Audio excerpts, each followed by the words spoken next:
As someone fascinated by the friendships in The Lord of the Rings, the bond between Legolas and Gimli stands out as one of the most beautiful. An elf and a dwarf, two races that had been enemies for thousands of years, became inseparable brothers. But their friendship didn't end when the ring was destroyed. Their story after the war is one of the most touching in all of Tolkien's writings. So what happened to them? Where did they go? And how did their friendship ultimately end? That's what we'll investigate in this video. After the conflict ended and Aragorn was crowned, both attended the coronation in Minas Tirith. But they didn't settle into retirement. They had made promises to each other during their journey, and they intended to keep them. During the Fellowship's travels, they'd agreed to visit each other's homes and see the wonders each held dear. Here's what Tolkien writes in The Return of the King about their plans. And when the days of rejoicing were over at last, Legolas and Gimli went to Edoras, and they stayed there for a while with the men of the Mark. They travelled to Rohan first, spending time with Éomer and the Rohirrim, cementing the alliance forged during the conflict. But this was just the beginning of their travels together. The appendices give us more details.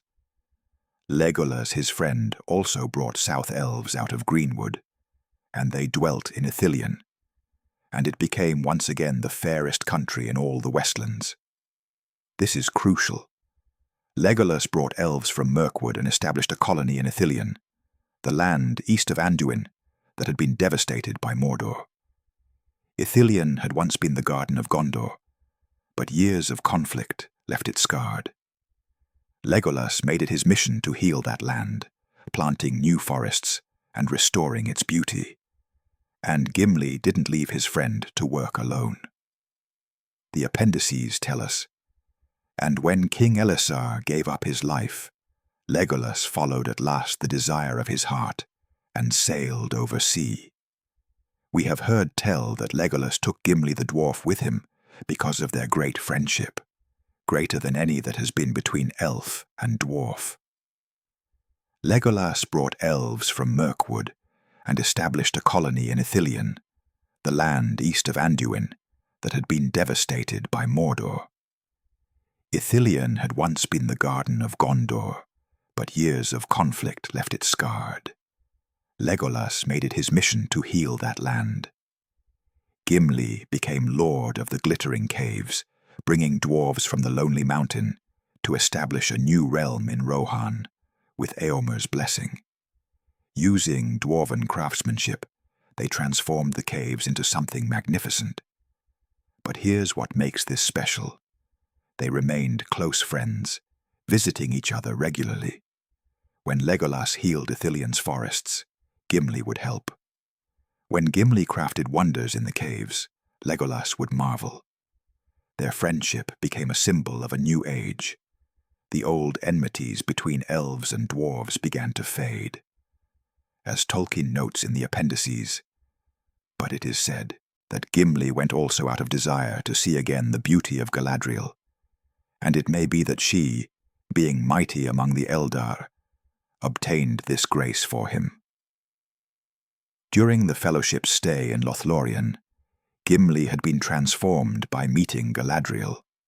He, a dwarf who had been taught to distrust elves, especially the elves of Lorien, fell under the spell of the lady's grace and wisdom. He asked her for a single strand of her golden hair as a keepsake, and she gave him 3. This was monumentally significant, because she had once refused this same request from Fëanor, the greatest craftsman among the elves and maker of the Silmarils. That Galadriel would grant to a dwarf what she had denied to the mightiest of the Noldor showed how deeply she valued Gimli's pure heart and genuine reverence. This connection would ultimately shape his fate in ways neither could have imagined. Aragorn ruled Gondor for 120 years. Throughout all those years, Legolas remained in Ithilien and Gimli in the glittering caves, building new homes and maintaining their friendship. But Legolas felt something all elves eventually feel: the call of the sea. Once an elf hears the ocean, they develop sea longing, an irresistible desire to sail to the undying lands. Legolas had been fighting this feeling for decades, staying out of love for his friends and his work. When Aragorn died in year 120 of the Fourth Age, Legolas knew his time in Middle-earth was ending. Most of the Fellowship was gone. He built a ship in Ithilien and prepared to sail west to Valinor, the undying lands. But he didn't go alone. He took Gimli with him. This is unprecedented. No dwarf had ever sailed to the undying lands. The undying lands were for elves and special ring-bearers. Dwarves had their own afterlife. They believed after death they'd go to the halls of Mandos and help rebuild the world. But Gimli's love for Legolas and reverence for Galadriel changed everything. Tolkien writes it's strange indeed that a dwarf should be willing to leave Middle-earth for any love. Gimli abandoned everything dwarves held sacred because his friendship with Legolas meant more than anything else, and the Eldar received him. The immortal elves of Valinor, who had rarely shown kindness to dwarves, who remembered ancient grievances spanning millennia, accepted Gimli because of his friendship with Legolas. More than that, the lords of the West permitted it. The Valar themselves, the divine powers who governed Valinor, allowed a dwarf to enter the Blessed Realm. This had never happened before, and would likely never happen again. Some Tolkien scholars believe Galadriel interceded on Gimli's behalf. She had sailed west years earlier, and her influence among the Valar was considerable. If she asked them to make an exception for the dwarf, who had honored her with such devotion, they would likely grant it.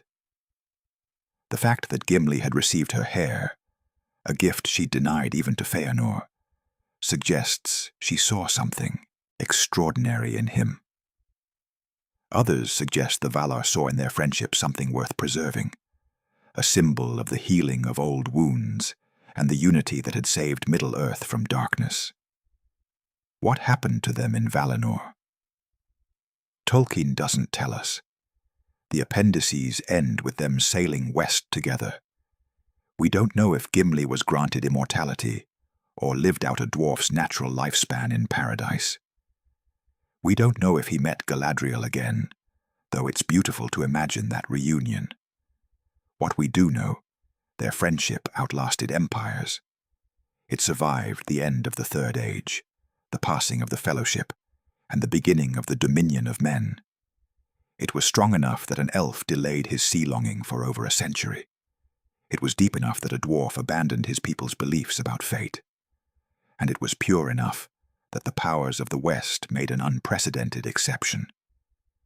Their story is Tolkien's testament to the power of friendship to transcend ancient hatreds, overcome racial barriers, and even alter the fundamental rules of his universe. In a legendarium full of tragic separations and bitter partings, Legolas and Gimli got to stay together, sailing into the uttermost West, into legend, and beyond the circles of the world. If you enjoyed this exploration of Middle-earth's greatest friendship, please subscribe for more Tolkien deep dives. Leave a like if this story moved you, and tell me in the comments, what's your favorite Legolas and Gimli moment from the books or films? Take care, and see you in the next one.